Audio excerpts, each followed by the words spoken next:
नमस्कार विद्यार्थियों। आज हम पारिस्थितिकी तंत्र के अंतर्गत जैव भू रासायनिक चक्रों के बारे में विस्तृत अध्ययन करेंगे। जैव भू रासायनिक चक्र पारिस्थितिकी तंत्र के अंतर्गत पेड़ पौधे जो कि स्वपोषी होते हैं, अपना भोजन बनाने के लिए CO2 और प्रकाश का उपयोग करने के साथ ही भूमि से खनिज तत्वों का अवशोषण एवं जल का अवशोषण करते हैं। ये खनिज तत्व जो कि पौधों के द्वारा भूमि से अवशोषित किए जाते हैं, इन पौधों पर निर्भर उपभोक्ताओं द्वारा इनके खाए जाने पर विभिन्न पोषक स्त्रोतों से होते हुए ये खनिज तत्व उन उपभोक्ताओं की मृत्यु के पश्चात पुनः उनके मृत शरीर पर विभिन्न प्रकार के जीवों की अपघटन प्रक्रिया के फलस्वरूप पुनः भूमि में मिला दिए जाते हैं। इस प्रकार से खनिज तत्वों का बार बार भूमि से होते हुए, उत्पादकों से होते हुए, विभिन्न पोषक स्त्रोतों से होते हुए पुनः मृदा में मिल जाने की प्रक्रिया को हम जैव भू रासायनिक चक्र अर्थात खनिज तत्वों का परिचक्रण कहते हैं। खनिजों का जो पारिस्थितिकी में चक्रण होता है वो पहले हम पढ़ चुके हैं कि उत्पादकों से है जो ये विभिन्न पोषक स्त्रोतों में होते हुए और उनकी मृत्यु के पश्चात किसी भी स्तर के पोषक स्तर के जीव की मृत्यु के पश्चात अपघटनकारी जीवों की प्रक्रिया के फलस्वरूप ये खनिज तत्व पुनः भूमि में मिला जाता है। इस प्रकार से पौधों के लिए पुनः इसकी आपूर्ति हो जाती है। अब हम जैव भू रासायनिक चक्र की श्रेणियों के बारे में अध्ययन करते हैं। जैव भू रासायनिक चक्र प्रकृति के आधार पर 3 प्रकार के होते हैं। जल चक्रण, जिसके अंतर्गत हम जल चक्र का अध्ययन करते हैं। गैसीय चक्रण, इसके अंतर्गत वे खनिज तत्व आते हैं जो कि गैस रूप में पाए जाते हैं। और तीसरा है आपके औषधि चक्रण। इस प्रकार के चक्रण के अंतर्गत हम चट्टानों के अंतर्गत पाए जाने वाले खनिज तत्वों के बारे में अध्ययन करते हैं। अब हम मोटे रूप से अपने पाठ्यक्रमानुसार यहाँ पर 4 प्रकार के खनिज तत्वों का अध्ययन करेंगे, जिसके अंतर्गत पहला है कार्बन चक्र। कार्बन का सबसे जो मुख्य स्रोत है वायुमंडल के अंदर वो कार्बन डाइऑक्साइड गैस है। हम सभी जानते हैं कि कार्बन डाइऑक्साइड गैस की मात्रा 0.03% के करीब वायुमंडल में पाई जाती है। इस अत्यल्प मात्रा के बावजूद भी इस कार्बन डाइऑक्साइड गैस के द्वारा पौधे सूर्य के प्रकाश की उपस्थिति में रासायनिक ऊर्जा को विकिरण ऊर्जा को रासायनिक ऊर्जा के रूप में बदलने में सक्षम होते हैं और यही रासायनिक ऊर्जा इन उत्पादकों पर आश्रित समस्त पोषक स्त्रोतों का पोषण करती है। आप यहाँ पर देख रहे होंगे कि सनलाइट के द्वारा पौधे हैं जो अपना भोजन का निर्माण कर रहे हैं। ये पौधे वायुमंडलीय CO2 को ऑर्गेनिक कार्बन अर्थात अकार्बनिक कार्बन को कार्बन के रूप में परिवर्तित करते हैं और यही कार्बनिक कार्बन बाद में आगे जाकर के जीवधारियों के शरीर के विभिन्न भागों का निर्माण करने में प्रयुक्त होता है। पेड़ पौधों की मृत्यु के पश्चात अपघटनकारी जीवों की प्रक्रिया के फलस्वरूप ये कार्बन डाइऑक्साइड पुनः वातावरण में मुक्त हो जाती है। इसके अलावा इन उत्पादकों पर निर्भर विभिन्न प्रकार के पोषक स्तर के जीवों की मृत्यु के पश्चात उनकी बॉडी के ऊपर डेड ऑर्गेनिज्म की प्रक्रिया के द्वारा इनके शरीर में संचित कार्बनिक कार्बन को पुनः अकार्बनिक कार्बन के रूप में वातावरण में मुक्त कर दिया जाता है। साथ ही साथ विभिन्न पोषक स्तर के जीवों के द्वारा मुक्त वेस्ट प्रोडक्ट से भी कार्बन डाइऑक्साइड मुक्त होती है। और इसके अलावा जो कार्बन डाइऑक्साइड का अन्य स्रोत है वो है जीवाश्मी ईंधनों के जलने के फलस्वरूप उनसे मुक्त होने वाली ऊर्जा। साथ ही साथ औद्योगिकीकरण के इस दौर में विभिन्न प्रकार की संचालित फैक्ट्रियों से निकलने वाले धुओं से भी कार्बन डाइऑक्साइड मुक्त होकर के वातावरण में विचरित हो जाती है। साथ ही साथ कार्बन डाइऑक्साइड का एक काफी बड़ा अंश है जो विभिन्न प्रकार के पोषक स्तर के जीवधारियों द्वारा श्वसन प्रक्रिया के अंतर्गत मुक्त की जाती है। इसमें एनिमल रेस्पिरेशन और प्लांट रेस्पिरेशन दोनों का योगदान है। तो इस प्रकार से हम देखते हैं कि कार्बन डाइऑक्साइड वायुमंडल से होते हुए विभिन्न प्रकार के पोषधारियों से होते हुए पोषण स्तरों से होते हुए पुनः है जो उनके अपघटन के पश्चात वातावरण में मुक्त कर दी जाती है और कार्बन चक्र है जो सतत रूप से चलायमान रहता है। इसके अलावा समुद्र के अंदर भी कार्बन का बहुत बड़ा है जो जमाव होता है। समुद्र के अंदर कार्बन है जो कुल कार्बन का वायुमंडलीय कार्बन का 50% तक है जो समुद्र में पाया जाता है। बरसात के साथ में कार्बन डाइऑक्साइड घुल करके समुद्र में कार्बनिक अम्ल के रूप में पहुंच जाती है और कार्बनिक अम्ल के ऑक्सीकरण के फलस्वरूप कार्बन का डिपोजिशन समुद्र के अंतर्गत हो जाता है। कार्बनिक अम्ल का कार्बोनेट के रूप में ऑक्सीकरण होने के फलस्वरूप चूने का निर्माण होता है और चूने पर अपघटन प्रक्रिया के फलस्वरूप CO2 वातावरण में मुक्त होती है। तो इस प्रकार से पृथ्वी पर कार्बन चक्र संचालित होता है जो कि जीवधारियों के लिए बहुत ही महत्वपूर्ण है। नेक्स्ट चक्र है वो है नाइट्रोजन चक्र।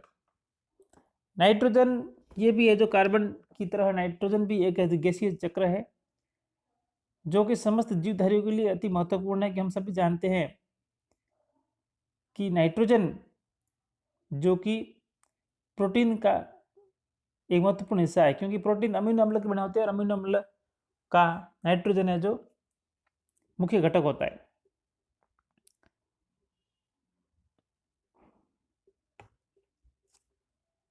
नाइट्रोजन जो कि वायुमंडल में पाई जाने वाले समस्त गैसों में सबसे अधिक मात्रा में पाई जाती है जो कि लगभग 78 पॉइंट समथिंग % के करीब होती है। ये जो वायुमंडलीय नाइट्रोजन है इतनी तादाद में उपस्थित होने के बावजूद भी उत्पादकों द्वारा इस नाइट्रोजन का सीधा उपयोग नहीं किया जा सकता। ये जो हरे पौधे होते हैं ये नाइट्रोजन का सीधा उपयोग करने में सक्षम नहीं होते हैं, इसलिए वायुमंडलीय नाइट्रोजन को नाइट्रीफाइंग बैक्टीरिया जिसे हम नाइट्रोजन स्थिरीकरण या नाइट्रोजन यौगिकीकरण जीवाणु कहते हैं, उन जीवाणुओं के द्वारा इस वायुमंडलीय नाइट्रोजन का स्थिरीकरण किया जाता है, यानी उसको किसी अन्य रूप में बदला जाता है।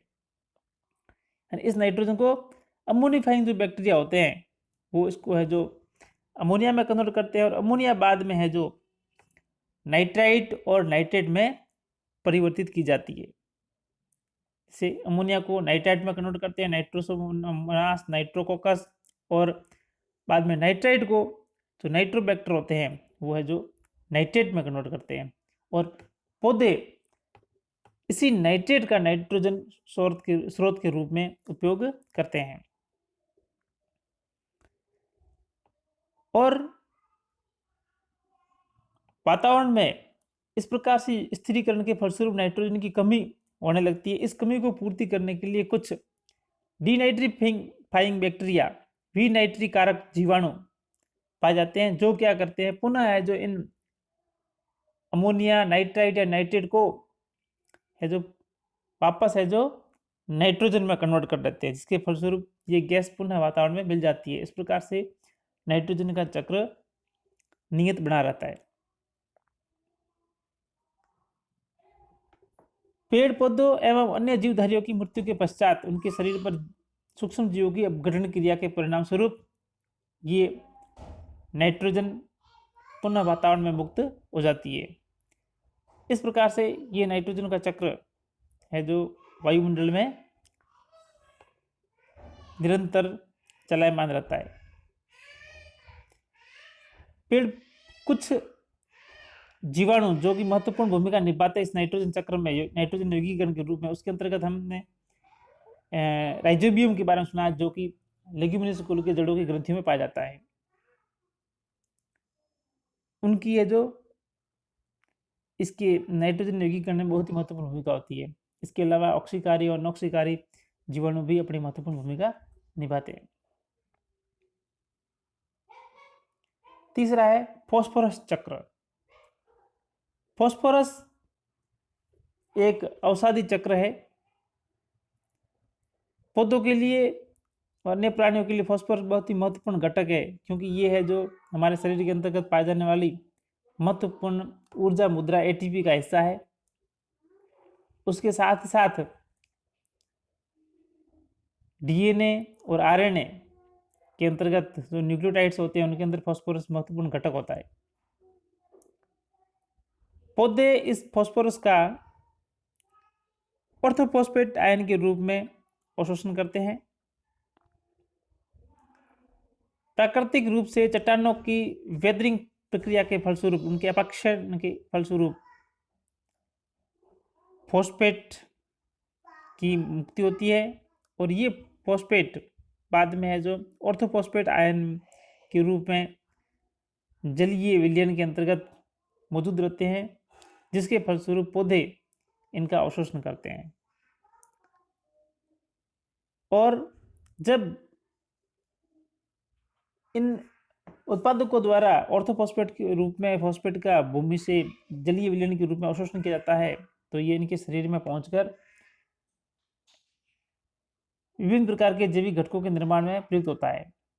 और अन्य पोष स्तर के सजीवों के शरीर में इन उत्पादकों का भोजन के रूप में प्रयुक्त करने पर पहुंचता है, और उन्हें है जो फॉस्फोरस की आपूर्ति होती है।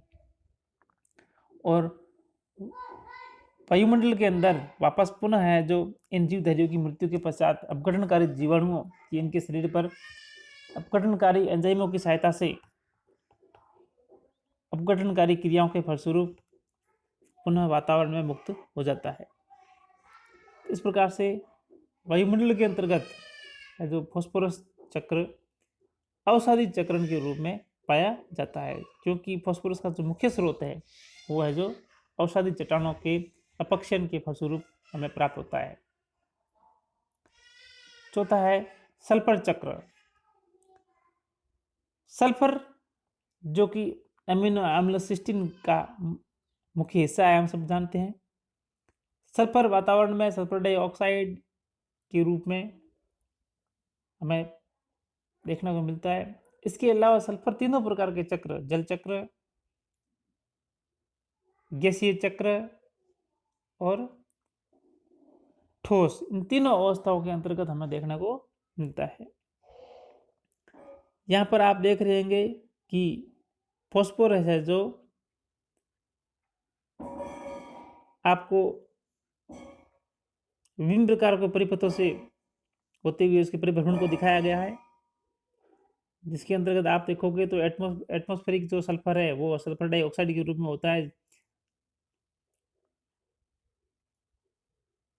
पौधे है जो इस सल्फर का सल्फेट आयन के रूप में अवशोषण करते हैं, और बाद में यह सल्फेट पौधों के अंदर अमीनो अम्ल के निर्माण में प्रयुक्त होता है। पश्चात अन्य पोषक स्तरों के द्वारा इनको इनका उपयोग किए जाने पर उन्हें है जो ये सल्फर प्राप्त होता है, और विभिन्न प्रकार के जीवधारियों की मृत्यु के पश्चात उनके मृत शरीरों पर अपघटनकारी जीवों की एंजाइमेटिक की क्रियाविधि के द्वारा इसको पुनः वातावरण में मुक्त कर दिया जाता है। इसके अलावा विभिन्न प्रकार की फैक्ट्रियों से निकलने वाले सल्फर डाइऑक्साइड गैस, जो कि सल्फर का स्रोत है, वहां से प्राप्त होती है।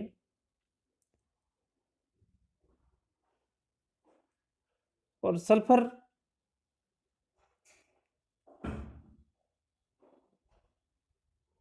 अकार्बनिक और कार्बनिक दोनों रूप में देखने को मिलता है। अकार्बनिक रूप में प्रकृति में होता है और कार्बनिक रूप के अंतर्गत ये जीवधारियों के शरीर का मुख्य हिस्सा होता है। इस प्रकार से हम देखते हैं कि ये जो विभिन्न प्रकार के जैव भू रासायनिक चक्र है, इन सब का निरंतर चलायमान रहना जरूरी है, तभी ही इन तत्वों की निरंतर आपूर्ति बनी रहेगी, जो कि एक पारिस्थितिक तंत्र के स्वस्थता के लिए अत्यंत आवश्यक है। धन्यवाद।